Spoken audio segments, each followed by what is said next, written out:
Assalamualaikum warahmatullahi wabarakatuh. Jumpa lagi dengan saya Dena Sumarga dari program Studi Ekonomi Syariah Studi Al-Fatihah Indralaya.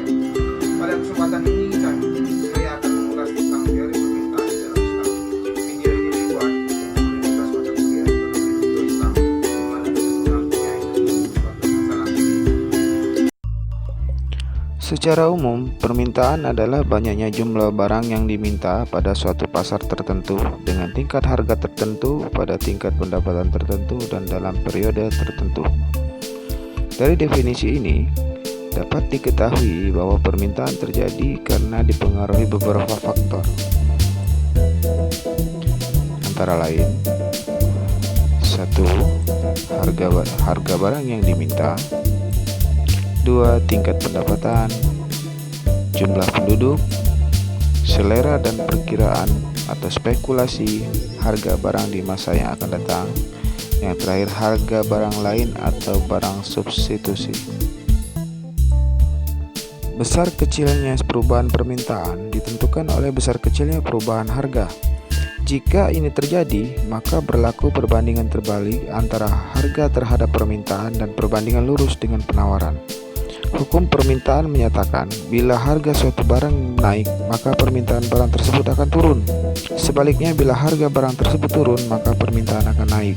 Dengan demikian, dapat dikatakan bahwa hubungan antara permintaan dan perkiraan harga di masa mendatang adalah positif. Hal ini dapat digambarkan melalui kurva permintaan, di mana jika harga semakin murah, maka pembelian akan semakin banyak. Dan sebaliknya, jika harga semakin tinggi, maka penawaran akan semakin sedikit. Faktor-faktor yang mempengaruhi tingkat permintaan.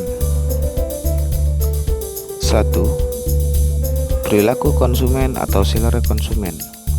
Saat ini handphone BlackBerry sedang tren dan banyak yang beli, tetapi beberapa tahun mendatang mungkin BlackBerry sudah dianggap kuno. 2. Ketersediaan dan harga barang sejenis pengganti dan pelengkap.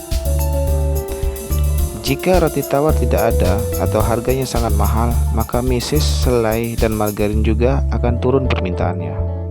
Ketiga, pendapatan atau penghasilan konsumen. Orang yang mempunyai gaji dan tunjangan yang besar, dia dapat membeli banyak barang yang diinginkan. Tetapi jika pendapatannya rendah, maka seseorang mungkin akan memakai barang yang dibelinya agar jarang dibeli. 4. Perkiraan harga di masa depan. Barang yang harganya diperkirakan akan naik, maka orang akan menimbun atau membeli ketika harganya masih rendah, misalnya seperti BBM, beras, dan sebagainya macamnya.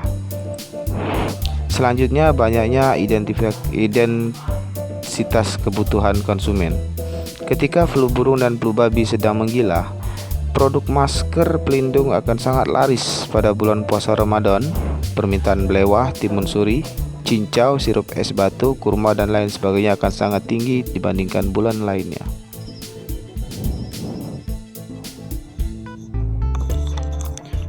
Menurut Ibnu Taimiyah, permintaan suatu barang adalah hasrat terhadap sesuatu yang digambarkan dengan istilah raghbah fil al-syai, yang diartikan juga sebagai jumlah barang yang diminta. Secara garis besar, permintaan dalam ekonomi Islam sama dengan ekonomi konvensional, namun ada prinsip-prinsip tertentu yang harus diperhatikan oleh individu muslim dalam keinginannya. Sedangkan menurut Mankiw yang menyatakan bahwa permintaan adalah sejumlah barang yang diinginkan dan dapat dibeli oleh pembeli, jelas ini sangat bertentangan dengan Islam. Karena di dalam Islam, seorang muslim menerapkan teori permintaan bukan karena menuruti apa yang ia inginkan, melainkan kebutuhan yang ia butuhkan. Apabila seseorang meminta sejumlah barang karena keinginannya, jelas ini adalah hanya nafsu saja. Konsep permintaan dalam Islam dinilai suatu komoditi, barang yang atau jasa yang tidak selamanya bisa untuk dikonsumsi maupun digunakan. Dibedakan antara halal maupun yang haram. Allah telah berfirman dalam surat Al-Maidah ayat 87-88 yang artinya, "Hai orang-orang yang beriman, janganlah kamu haramkan apa-apa yang baik yang telah Allah halalkan bagi kamu, dan janganlah kamu melampaui batas. Sesungguhnya Allah tidak menyukai orang-orang yang melampaui batas. Dan makanlah yang halal lagi baik daripada Allah yang telah rezekinya kepadamu. Bertakwalah kepada Allah yang kamu beriman kepadanya.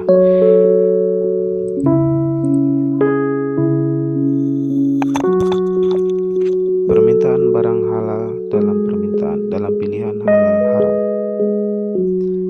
Ibnu Taimiyah dalam kitab Majmu' Fatawa menjelaskan bahwa hal-hal yang mempengaruhi terhadap permintaan suatu barang antara lain keinginan atau selera masyarakat, rakabah terhadap berbagai jenis barang yang berbeda-beda dan selalu berubah-ubah, di mana ketika masyarakat telah memiliki selera terhadap suatu barang, maka hal ini akan mempengaruhi jumlah permintaan terhadap barang tersebut di jumlah para peminat atau tulab terhadap suatu barang, yaitu jika suatu masyarakat yang menginginkan suatu barang semakin banyak, maka harga barang tersebut akan semakin meningkat.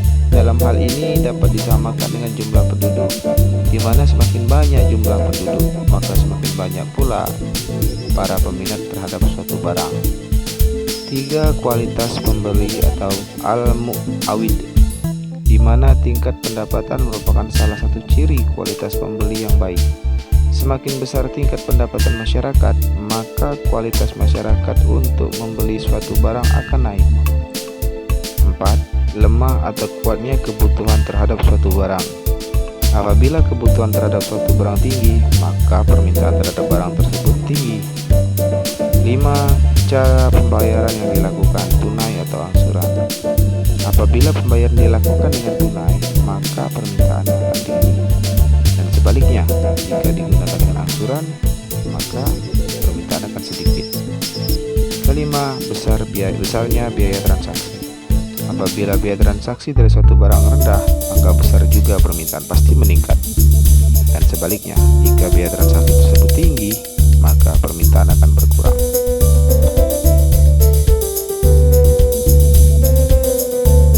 Perbedaan teori permintaan konvensional dengan permintaan Islami. Definisi dan faktor-faktor yang mempengaruhi terhadap permintaan konvensional dan Islam mempunyai kesamaan. Ini dikarenakan bahwa keduanya merupakan hasil dari penelitian kenyataan di lapangan atau empiris dari tiap-tiap unit ekonomi. Namun, terdapat perbedaan yang mendasar di antara keduanya, di antaranya 1. Perbedaan utama antara kedua teori tersebut tentunya mengenai sumber hukum dan adanya pembatasan syariah dalam teori permintaan Islam. Permintaan Islam berprinsip pada entitas utamanya, yaitu Islam sebagai pedoman hidup yang langsung dibimbing oleh Allah Subhanahu wa taala. Sementara itu dalam ekonomi konvensional, filosofi dasarnya berfokus pada tujuan keuntungan dan materialisme. Hal ini wajar saja karena sumber inspirasi ekonomi konvensional adalah akal manusia yang tergambar pada daya kreativitas, daya olah informasi, dan imajinasi manusia. Padahal akal manusia merupakan ciptaan Tuhan dan memiliki keterbatasan bila dibandingkan dengan kemampuan Tuhan yang Maha Esa. 2. Konsep permintaan dalam Islam menilai suatu komoditi tidak semuanya bisa untuk dikonsumsi maupun digunakan. Dibedakan antara yang halal maupun yang haram. Allah telah berfirman seperti disebutkan tadi di dalam surat Al-Maidah ayat 87 dan 88. 3. Dalam motif permintaan, Islam menekankan pada tingkat kebutuhan konsumen terhadap barang-barang tersebut, sedangkan motif permintaan konvensional lebih didominasi oleh nilai-nilai kepuasan atau interest. Konvensional menilai bahwa egoisme merupakan nilai yang konsisten dalam mempengaruhi seluruh aktivitas manusia. 4. Permintaan Islam bertujuan mendapatkan kesejahteraan atau kemenangan akhirat falah, sebagai turunan dari keyakinan bahwa ada kehidupan yang abadi setelah kematian, yaitu kehidupan akhirat, sehingga anggaran yang ada harus disisihkan sebagai bekal untuk kehidupan di akhirat.